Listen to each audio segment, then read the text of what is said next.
వాడు గెలిచినాకనే 4,000 ఇస్తాను గెలిచినాకనే కదా ఉప్పించి అంటాడు. ఎట్లా ఉంది మరి కాంగ్రెస్ పరిపాలన? మంచి 6 గ్యారెంటీలు ఇస్తున్నా, సన్న బియ్యం ఇస్తున్నా, ఇంద్రమ్మ రాజ్యం కండ్రుల బియ్యం అవుతానే పీ బియ్యం ఇస్తాడు. వాడు ఈ పింఛన్ 4,000 ఇస్తాడు 4,000 ఇస్తాడు ఇస్తలేడు. గద 2,000 చేతులు పెట్టి అంటాడు. ఈ రైతు బంధు మనం ఇస్తాడు. అప్పుడు ఇస్తాడు వాడు. యాసింగ్ వేసే రైతు బంధు మొన్న కొట్టిండు వాడు. యాసింగ్ నాట్ల మీద కూలోకో పిండి బత్తాలకో వాళ్ళకు వీటికో కావాలి రైతుకు. వాడు ఉరికొస్తాడు ఎత్తాడు. లేదా వాడికి కేసీఆర్ ఉన్నప్పుడు ఎట్లా పడ్డా వాడు వాళ్ళు ఆడ నారు పోయాక కొట్టేది. మరి ఆయన పరిపాలన మంచిగా ఉందా? ఆయన పరిపాలన బాగుంది. మళ్ళీ ఎవరు వస్తే మంచిగా ఉంటుంది? మళ్ళీ కేసీఆర్ రావాలి. అయితేనే పనులు బాగుంటాయి. ఈవిడ ఏం పని చేస్తాడు? ఏం పని లేదు పట్టేసుకుంటాను పడ్డాడు. మంచి పరిపాలిస్తున్నా. ఇంకా పరిపాలన అనేది 10 సంవత్సరాలు నేనే ఉంటా అని చెప్తాడు. పరిపాలన అనేది అర్థం కావాలి వాళ్ళకు. పని చేయకపోతే ఏం పరిపాలన అర్థం అవుతుందా? రైతులకు గాని కూలీలకు గాని. నేను కూడా రైతు బిడ్డ, నల్ల మళ్ళీ అడవి నుంచి వచ్చిన, నాకు కూడా తెలుసు ఏం ఇబ్బంది పడతలేరు రైతులు అని చెప్తాడు. వాడు అడవి నుంచి వచ్చేది రైతులు ఇబ్బంది పడక వాడేవాడే మనకు. ఎటువంటి రైతులు అనేది గ్రామాన్ని అభివృద్ధి కార్యక్రమం చేయడానికి పనులు చేయాలి వాళ్ళు. చేస్తాడు. మరి ఏం చేస్తాం? మీ ఎమ్మెల్యే ఎవరు? డాక్టర్ రాజా కడెంచిరియారి. ఏ పార్టీలో ఉన్నాడా ఇప్పుడు? కాంగ్రెస్. ఈయన గెలిచిన వాళ్ళకే పోయిండు వాడు. అలా వాళ్ళ అధికార పార్టీ ఉన్నది కదా దెంగ. వీళ్ళ అధికార పార్టీ లేదు కదా టీఆర్ఎస్ లా లేదు కాబట్టి దెంగు సంపాదించుకుందామని మళ్ళీ కాంగ్రెస్ దునికిండు. ఇల్లు గెలిచి వాళ్ళు దునికిండు. మళ్ళీ గెలుస్తాడా? ఏం గెలుస్తాడు?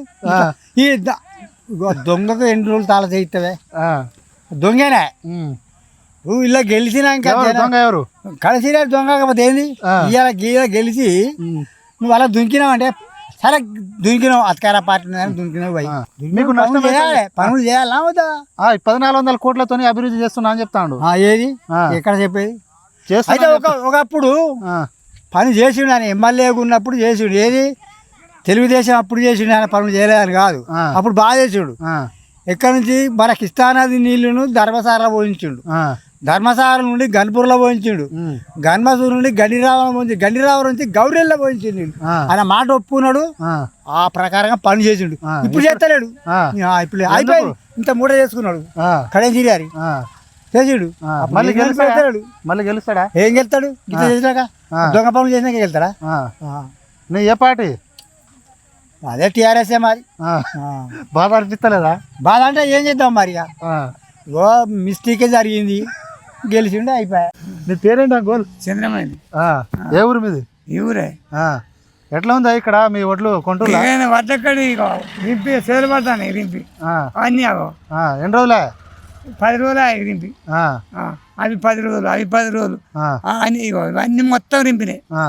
కాంగ్రెస్ పార్టీ మేనిఫెస్టోలో ప్రతి గింజ కొంటాం, మద్దతు ధరతో కొంటాం అని చెప్పి కాంగ్రెస్ వాళ్ళు. ఏది మరి కొంటులా? ఏది కొంటే దాన్ని ఎందుకుంటే ఇక్కడ కాలు జాగే ఉండాలి. కొంటే కనబడతారు. మీరు చూడండి, అటు చూడండి. బీఆర్ఎస్ వాళ్ళు ఈ అబద్ధాల ప్రచారాలు చేపిస్తారు అని చెప్పేసి అంటున్నారు. నిజమేనా? వాస్తవం ఇది? బీఆర్ వాళ్ళు అబద్ధం చెప్తే ఈ వడ్లు ఎందుకుంటే వీడు కరెక్ట్ చేసినాక వడ్లు ఎందుకుంటే వడ్లు ఎందుకుంటే చెప్పు, నువ్వే చెప్పు. ఆ మూటలని చూడు, అవన్నీ రింపినే. ఇప్పుడు ఒక 20 లారీలు వెళ్తాయి. ఎట్లా ఉంది మరి కాంగ్రెస్ పరిపాలన? మంచిగా ఉన్నాయి. వాడు చెప్పుతాను కొట్టుకుంటాను.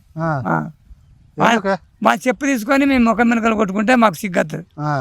అనుకున్నారా మీరు ఇట్లా ఈ కాంగ్రెస్ ప్రభుత్వం వస్తే?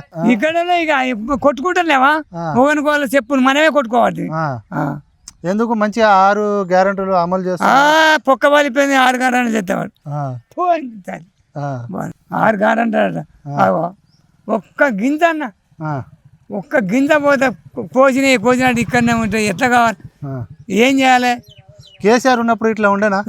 ఇక్కడెక్కడ మన కప్సాల మొక్క తెల్లాలేసి వడ్ల గింజ. రైతులు మంచి మేలు చేసిండా? ఏమేం చేసిండు చెప్పే? అరే వాడు నీళ్ళు తెస్తానే ఈ వడ్లు పండి, లేకపోతే ఏం మేలు చేసినట్టే. అప్పుడు నీళ్ళు ఎక్కడే? నీళ్ళు లేవు, మన్ను లేవు. కరెంటు తెచ్చిండు, నీళ్లు తెచ్చిండు 24 గంటలు. ఇప్పుడు ఏమున్నది? రాత్రి తెల్లగట్ట 4 గంటలకు ఇస్తాడు, సాయంత్రం 4 గంటలకు బంద్ పెడతాడు. ఏంటంటే 24 గంటలు మొత్తం 10 గంటలు ఇస్తాను. 24 గంటలు కరెంట్ ఇస్తున్నావు. నీళ్లు కూడా కాళేశ్వరం కూలి 24 గంటలు ఇస్తాను. అదే కరెంట్ అట మన కట ఒత్తుపోలి ఇక ఈయనే ఉన్నది ఇక ఇక ఈయనే ఉన్నది టైం నీళ్ళు వస్తాయా మీకు ఏంటి కెనాల్ కావాలి వస్తే ఏం బాగా మోటార్లు కరెంట్ లేదు ఎట్లా ఎట్లా నీళ్ళు కట్టాలి కాళేశ్వరం కూలిపోయిందని చెప్తాను కదా ఎక్కడ కూలిపోయింది మరి బొంద కూలిపోయింది మరి కూలిపోయిందని కూలిపోయి ఇప్పుడు ఆడ 2 ఏళ్ళ కూలిపోతే మొత్తం ఉండదు నీళ్ళు కూలిపోయినా కట్టలే 2 సంవత్సరాలు 3 సంవత్సరాలు అవుతుంది ఇక నెల అయితే వీడు అక్కడ ఎమ్మెల్యే ఎవరు కడేసిరారు ఏ పార్టీలో ఉన్నాడు ఇప్పుడు టీఆర్ఎస్ వెళ్ళిపోయి కాంగ్రెస్ లో చేరి బాగా అనిపిస్తలేదా మీకు మొన్న ఇక్కడికి వచ్చి నేనేం చేయాలంటాడు కథ అసలు దేనికి పోయిండు ఆ పాటల ఉంటే ఏమైనా వస్తుంది అనిపోయింది ఇల్లు ఉంటే ఏమవుతుంది పిచ్చలు వస్తుంది అది ఈ 1400 కోట్లతో అభివృద్ధి చేస్తానని చెప్తాడు చేస్తాడు వాడి చేస్తాడు అనుకోలేదు సాగు చేస్తాను